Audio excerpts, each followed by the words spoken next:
कृष्ण प्रेम धारा ट्रस्ट प्रस्तुत करते हैं कार्यक्रम समर्पण।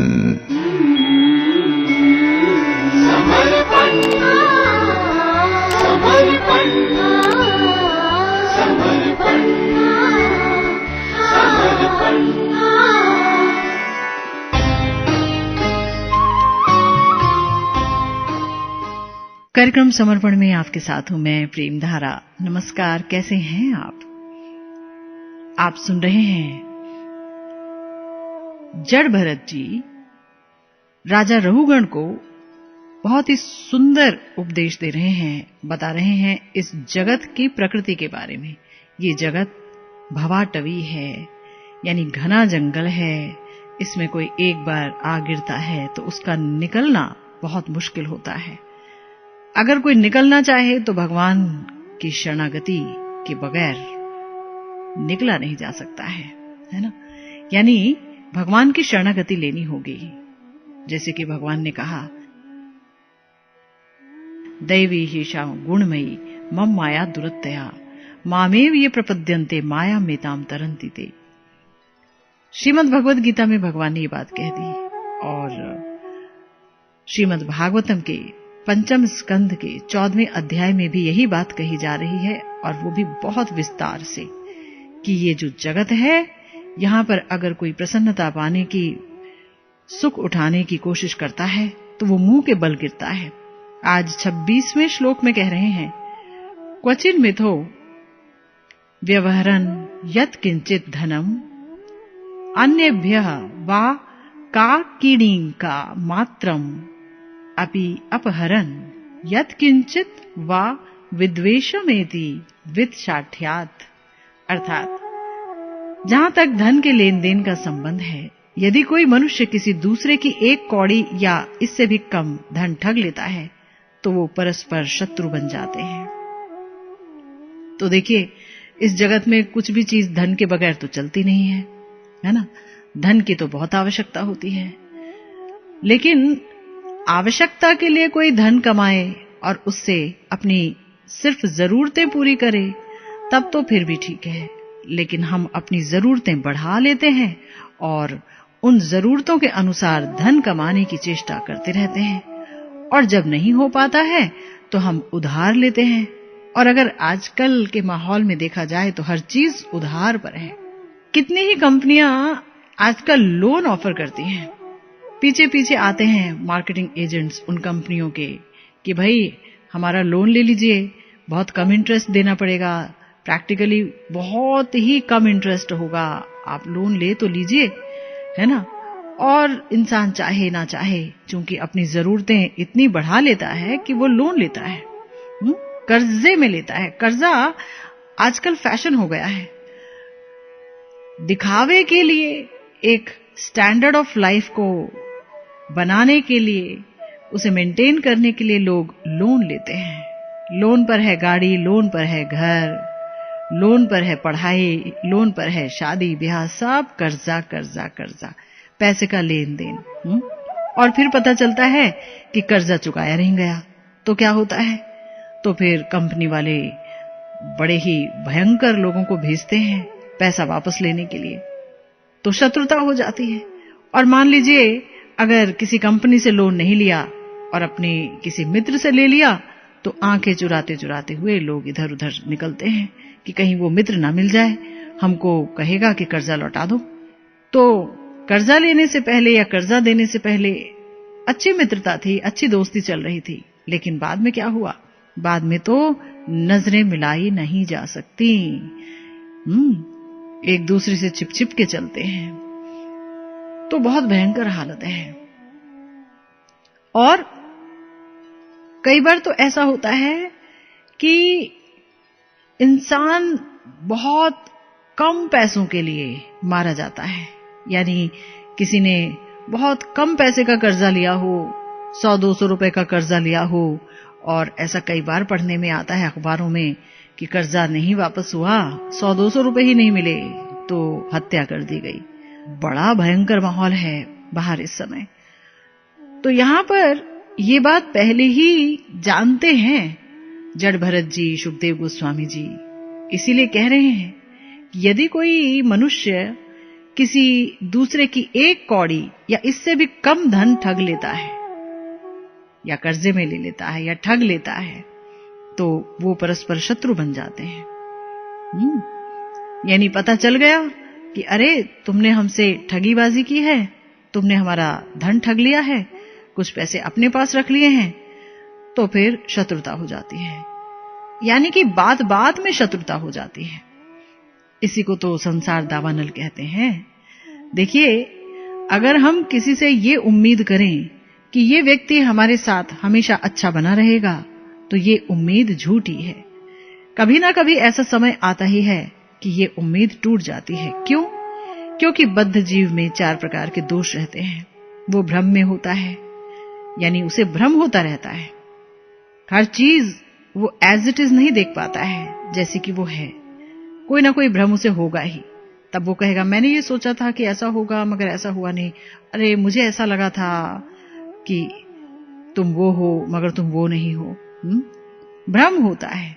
फिर वो गलतियां करता है। ऐसा कोई भी इंसान इस पृथ्वी पर नहीं है कि जो गलतियां कभी ना करे या जिसने कभी गलतियां ना की हो। गलतियां करता है, गलतियां होती हैं, होगी ही। कहा भी गया है कि इंसान गलतियों का पुतला है ना? तो गलतियां होंगी ही। ये बद्ध जीव में एक और दोष होता है। फिर तीसरी बात कि उसका ज्ञान अपूर्ण है। यानी कोई व्यक्ति कितना भी पढ़ा लिखा क्यों ना हो, कहीं ना कहीं किसी ना किसी क्षेत्र में उसका ज्ञान अपूर्ण रहेगा ही।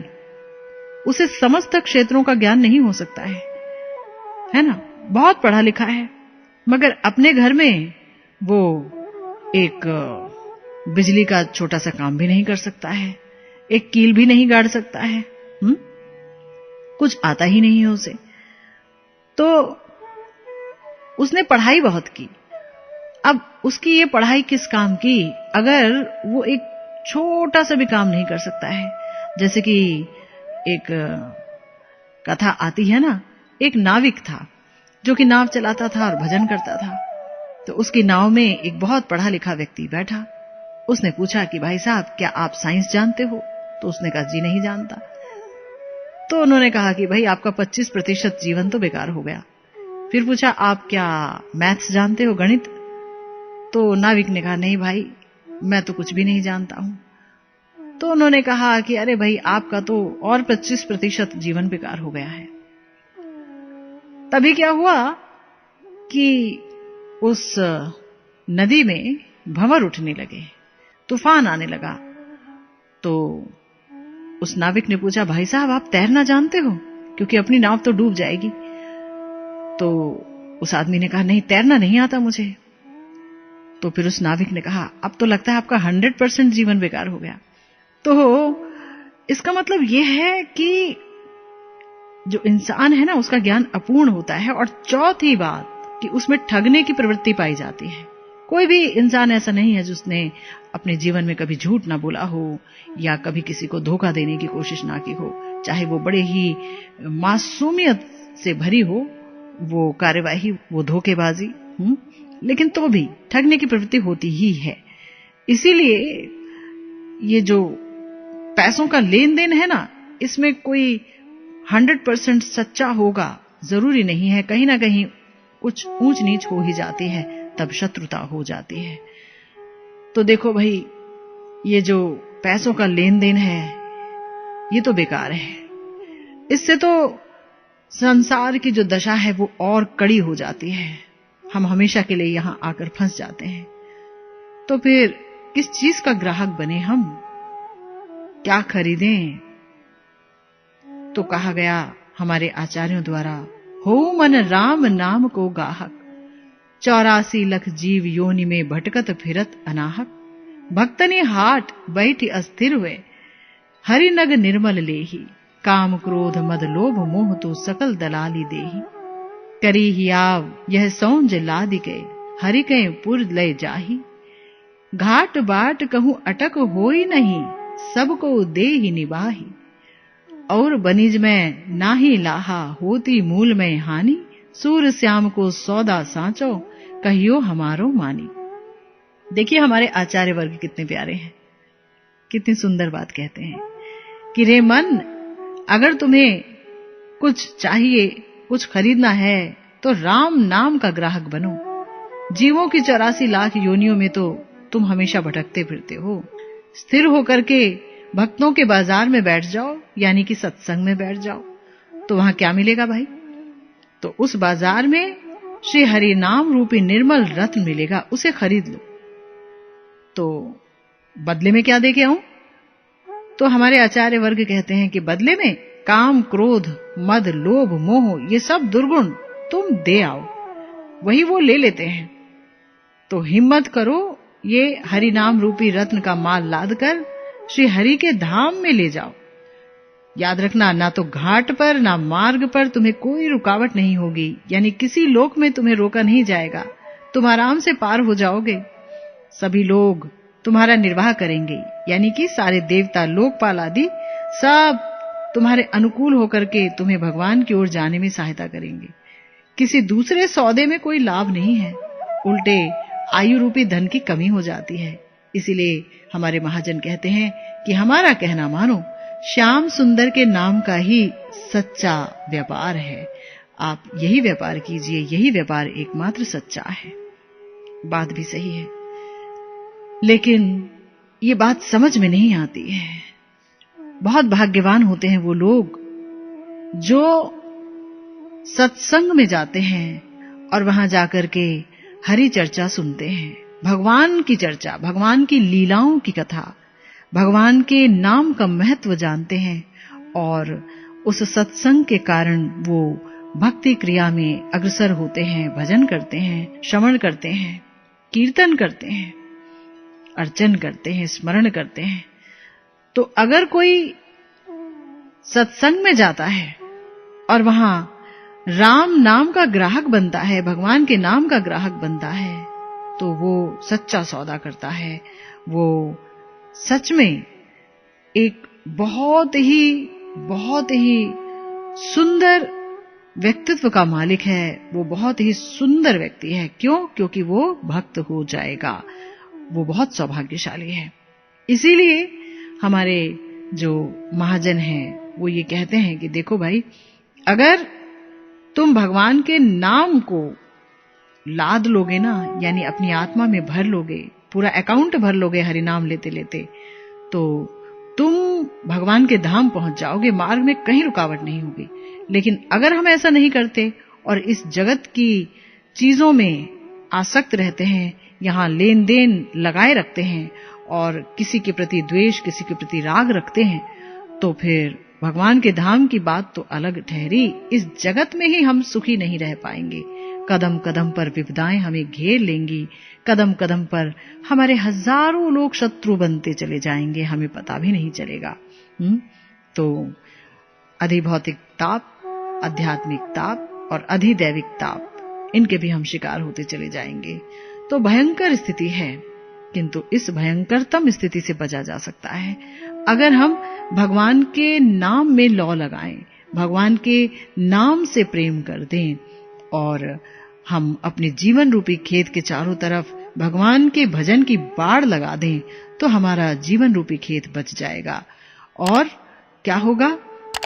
तब हमारे पास प्रेम रूपी फल अवश्य आएगा, जो कि मनुष्य जीवन का एकमात्र प्रयोजन तत्व है। अगर मनुष्य जीवन लिया है तो फिर उस मनुष्य जीवन में जो हमें पाना है वो जानना चाहिए, और वो है हमें भगवान का प्रेम पाना है, ताकि उस प्रेम के वश में हम भगवान को देखें कि कैसे भगवान प्रेम के वश में होते हैं। उस प्रेम की वजह से हम भगवान की मधुरिमा आस्वादन कर सकें, और उस प्रेम की वजह से हम भगवान की सेवा कर सकें और उस सेवा में आनंद प्राप्त कर सकें। ये सब होगा तभी जब हम भगवान के नाम में मन लगाएंगे, भगवान के भक्तों का संग करेंगे। है ना सही बात?